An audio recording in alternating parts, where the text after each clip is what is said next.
What is going on, my broskiis? My name is Toadski and I'm back again, here to bring you guys yet another One Piece Treasure Cruise video. And in today's video, we're going to be taking on the brand new 30 Stamina Fortnite dungeon. And yes, we do have 3 brand new Fortnites all out at the exact same time. Pretty crazy. We've never had that on One Piece Treasure Cruise, I don't think. Not three new ones at the exact same time. Pretty crazy. Aside, obviously, from the Summer Girls Fortnite when we originally had that. But anyways, this is some pretty crazy stuff. I was not really expecting them to give us another Fortnite on top of the other 2 that we already had. But we're here now, and this is the Intense Combat JAO Family Devastating, which is the 30 stamina version of the dungeon. So let's just overview it real quick. So the boss character will be Don Sai, and the recommended recruitables, so the characters you can drop are going to be Boo, you have Don Sai, and also John or Jean, Ungo. All 3 of those guys are able to be dropped, and we'll go through all of those abilities at the end of the dungeon's run. So, the obtainable manuals or the skill books that you can get, the low rate Legend skill book drop is going to be Legend Kizaru. So, Legend Borsalino sockets, not sockets, but skill books are going to be debuting on Global, which is awesome. So, for all of you guys who haven't yet gone ahead and maxed out your Kizaru, either with, you know, Universal books or whatever, then you can go ahead and do it here. If you guys did have Borsalino previously, you probably already do have him max because he only needs 3 skill ups. So honestly, like, it probably is like a lot worth just to go ahead and use Almighty books on him. But because his skill books are out now, you guys should definitely try and farm it. Also, Vista books are back. We have Sugar books, we have Giola books, we have Lafitte, and we also have Van Augur. So those 2 ones are also new debuting ones. We also have Story Mode Mihawk as well. So if you guys have him, you can go ahead and max out his skill as well. And then we have the Zombie Dog, and I forgot that guy's name, that Strength Marine character from Marineford. But without further ado, let's get into it. So the condition for this Fortnite states that you can only bring Dex characters. So you have to build a team around green characters, and there's actually special abilities that will happen in the dungeon that would mean that bringing certain characters are beneficial to your team.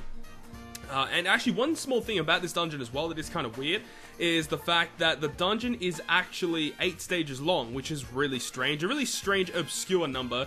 They decided to go with 8 stages long. It's fine, because, you know, with level 2 cooldown, then you can actually get a lot of stall out for your characters. So characters that normally wouldn't be ready by like a stage 7 will be ready during this stage because you do get an extra turn of stall, which is pretty nice. Also, with the double Zora lead, it actually helps out significantly because if you do need a stall for a special, those 2 specials themselves will then give you an extra turn of stall. So, like, honestly, I love 5-star plus Zora so much. He's probably the 5-star plus that I use the most. A lot of people would opt to use the Luffy a lot, but I never really have to use him that often. Like, this Zora is just exceptional for Dex teams. Very, very good character. If you guys haven't done it yet already, go ahead and super evolve that Ashura Zora because he is so good. But there is nothing really to note, except if you find the hidden boss, of course. But on stage 5 is where we encounter Boo, which is the miniature boss of this stage.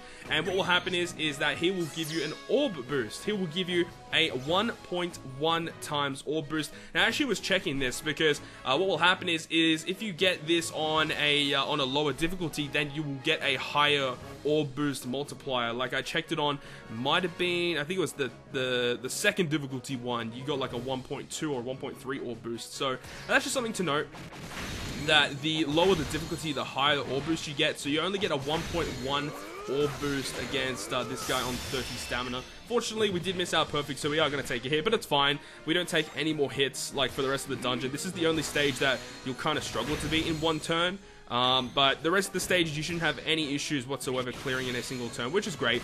And Crocodile on this team isn't necessary. The only reason he is here is because he is a striker that has a lot of stats, and he has sockets as well. The only reason why we need strikers and slashers is just for Killer, because Killer will change negative orbs into positive orbs for our strikers and slashers. You don't have to run Killer, you can just run the Rare Recruit, Dex, Ezo, that will work just as fine. But what will happen here is that on the final stage, you encounter Don Sai. He cuts your health in half, and he gives your captains negative orbs, or they gives him strength orbs. So, the best thing here to do is to have Killer, right? But the thing is, when you activate a type boost on your team, he will go ahead and change all your orbs into negative. So we're going to use our type boost here, which is our double finger, and as you can see here, he's going to activate his special ability here, and we get all negative orbs. So this is where we go ahead and use Killer. He'll knock off a hit off of the shield and give all matching orbs. We have what's this guy's name? What's this guy's name? Bins, because he delays, he boosts our chain multiplier, he adds a 0.2 to the chain multiplier. Let's just get rid of some of the combo shield here. We don't actually have to use Zora special here, but it's fine. We could use Crocodile special there as well. And yeah, this just gives you a lot of damage output, and yeah, not too many problems with this team whatsoever. Obviously, as I said, Crocodile is not needed on this team. You can just replace him with any slasher or striker, unit that has a lot of stats, because that's mainly all you need for that last slot, really. And that was pretty much the dungeon. So now that we've gone ahead and done that, let's overview all of the 3 characters that you can drop throughout the dungeon. And okay, I was gonna wait and see if we got a Kizaru book. That would have been pretty hype. Okay, so let's go through these characters. So first one we're going to go through here is Don Sai. So Don Sai has 3 socket spots. He is a quick fighter striker character, and his captain ability will boost the attack of fighters and strikers by 2 times, and then boost their health by 1.25. So not a good captain ability, pretty basic. His special ability though, which will max at 13 turns, deals 25 times his attack in quick damage to 1 enemy, and then when you activate the special, if one member of your crew was chained or locked, then it will boost the orbs by 1.5 times for 3 turns. So it's a kind of a niche sort of unit. Honestly, I don't think he's that good. If it was just a flat 1.5 times boost for 3 turns, that would be actually really good. But the fact that a character on your crew needs to be locked in order to actually make that ability useful, that's really what brings down this unit. So overall, he's probably not going to be used that often. I would personally just use him as sockets for the rare recruit Don Sai, who you'll probably use a lot more often than this guy.